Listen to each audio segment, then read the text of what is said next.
Donc là j'attaque mon moment préféré, mon moment favori, installation d'un bloc-porte. Troisième main, laser, c'est le meilleur investissement que tu puisses faire. L'accès aux chambres sera un passage secret. Je vais fabriquer une étagère qui sera encastrée dans cette ouverture.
Voilà, c'est ça qu'on veut. Un éclairage de qualité. Il y en a marre de se traîner ce spot là, de l'avoir dans les pattes et d'avoir des bandes noires sur les plans en accéléré. Parce que je déteste les bandes noires sur les plans en accéléré.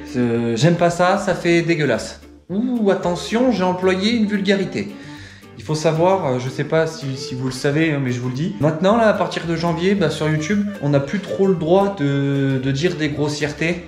Bordel de bip, tu vois, ça t'as plus le droit. Ou là, ça commence sérieusement à me faire bip, t'as plus le droit non plus. Ou alors t'as le droit, mais avec parcimonie. Faut pas qu'il y en ait un toutes les minutes. Bon, j'ai pas l'habitude d'être trop grossier, mais je te le dis d'avance, je te préviens. Comme ça, si d'un coup je dis ah bah mince alors, c'est normal, c'est que je m'adapte. Ou si je dis, tu vois, il y a un truc, je suis en train de galérer et tout, et que je place un... ça commence à me courir sur la haricot, cette histoire. Ben, ça sera pour ça, voilà. Au moins tu le sauras, tu te diras, attends, mais qu'est-ce qu'il a, lui il est parti à Courchevel ce week-end, là, il est revenu et... Non, c'est voilà. Pourtant, dans la vie de tous les jours, toi comme moi, t'es dans ta cuisine avec ta femme, t'es en train de manger, tu fais tomber ton verre à table, il se casse par terre, tu dis pas...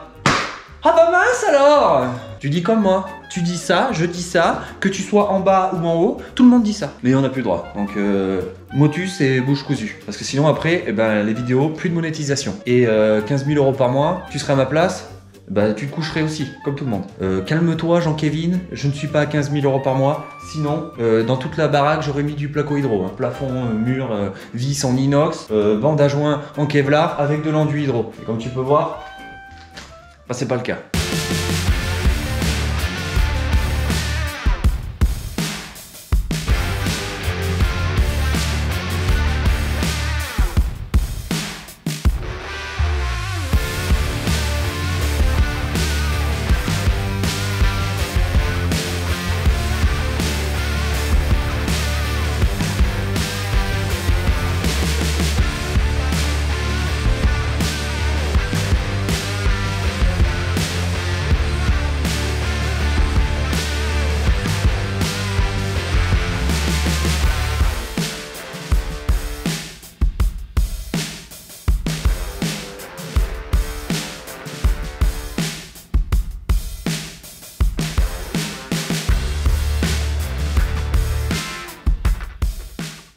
Donc là j'attaque mon moment préféré, mon moment favori. This is the favorite moment. Installation d'un bloc-porte. Non, je rigole, j'aime pas ça, je déteste. Depuis tout petit, voilà, depuis tout petit, j'aime pas installer des blocs-portes. Je viens de placer mon laser sur ma troisième main pour déterminer ma hauteur et me régler exactement pareil que les autres portes intérieures de la maison. Donc là, montré et réglé sur celle-ci. Je suis également aligné avec toutes les ouvertures qui se trouvent à l'entrée et la porte du WC notamment. Donc si tu es en plein travaux et que tu n'as pas de laser, prends 200 €, achète un laser, ça te facilite la vie pour plein de choses. Troisième main, laser, c'est le meilleur investissement que tu puisses faire et tu vas l'amortir assez vite.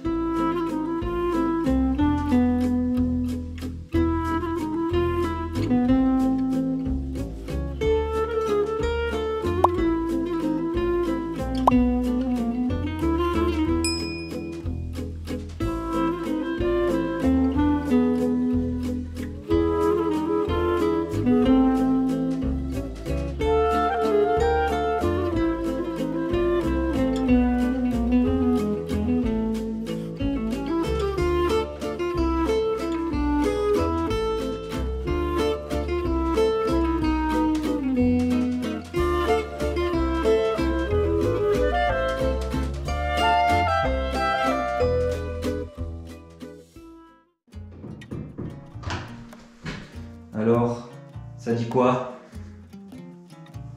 Et bien ça dit que c'est nickel, hein. Peu importe la position de la porte, elle ne bouge pas, ça veut dire qu'elle est posée parfaitement d'aplomb.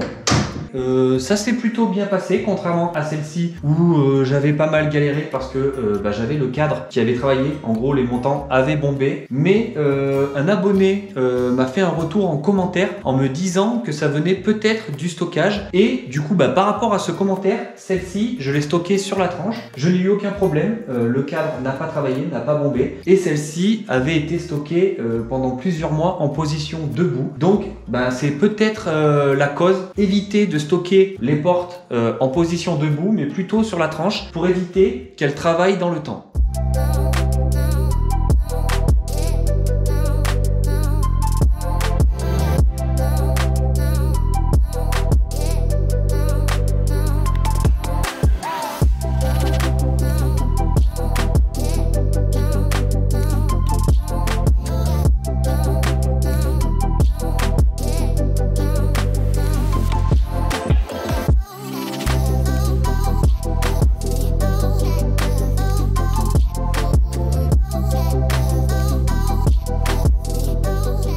Installation du détecteur de mouvement, donc exactement le même principe que pour la cage d'escalier. Il n'y aura pas d'interrupteur dans ce couloir. Donc là, je vais le mettre sur le maximum pour que ça reste allumé pendant que je bosse dans cette zone. Et ici, la sensibilité de détection que je vais mettre également au maximum. Pour le branchement, tu amènes le neutre à ta lampe et un retour lampe qui revient au détecteur. Et au niveau du détecteur, tu as le neutre, le retour lampe et la phase. Petite précision rapide, si tu n'as pas vu les anciennes vidéos au sujet de ce couloir, sache qu'il sera fermé. Ce ne sera pas une porte, mais une étagère porte secrète. En gros, l'accès aux chambres sera un passage secret. Je vais fabriquer une étagère qui sera encastrée dans cette ouverture et il y aura un système, soit en tirant ou en poussant un livre. Je sais pas encore, j'ai pas décidé. L'étagère s'ouvrira comme ça et donnera accès au couloir qui dessert les deux chambres. Et personnellement, je trouve ça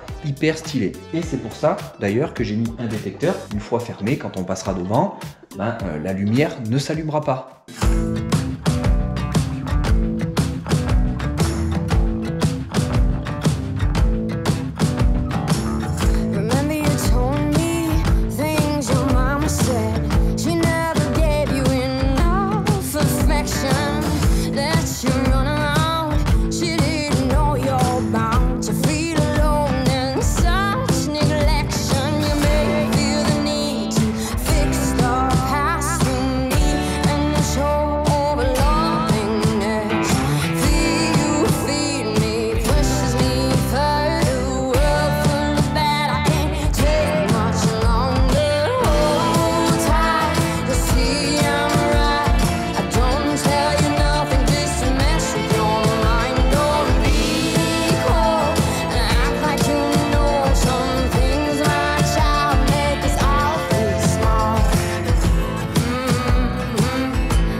Ça donne trop de profondeur à la pièce, même si ça se verra pas parce que ce sera fermé. Quand tu passes, tu sais, en voiture, qu'il y a une construction en cours, qu'il y a la dalle qui vient d'être coulée, tu te dis mais attends, c'est une maison ça? Ou c'est un garage parce que ça paraît petit? Ici, j'avais la même sensation parce que moi j'ai absolument tout cassé et vu qu'il restait que le plateau, j'avais l'impression que ça faisait petit. Au début, tu casses, tu vois, ça agrandit, mais une fois qu'il n'y a plus une seule cloison, tu te dis ça va être compliqué de rentrer toutes les chambres, la salle de bain, le WC, la pièce de vie. Et au fur et à mesure que tu avances et que tu montes tes cloisons pour créer les volumes, et cet espace se réagrandit. En tout cas, c'est la sensation que j'ai par rapport à la cloison que je viens de créer là, qui donne de la profondeur à la pièce.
il y a un an, jour pour jour, j'en étais à ce niveau-là. Donc je commençais à mettre la première couche de laine de verre au plafond. On va dire que depuis, visuellement, ça a bien changé. Toute l'électricité, toute la plomberie a été faite, toute l'isolation a été faite. Et puis, quand tu fais des trucs comme ça, comme le plafond décaissé, baignoire en lévitation, tout ça, ça prend énormément de temps. Et encore plus quand tu le filmes. Sachant que moi, j'ai déjà fait des travaux sans filmer et personnellement, j'ai l'impression que je n'avance pas. Même si vous, chaque semaine, vous voyez les choses avancer. Là, si je ne filmais pas, la chape serait coulée, toutes les bandes et les ratissages seraient faits et les chambres seraient terminées également, à mon avis. Mais j'ai fait le choix de partager ça avec vous sur YouTube. Je ne regrette pas du tout. De toute façon, c'est comme dans tout.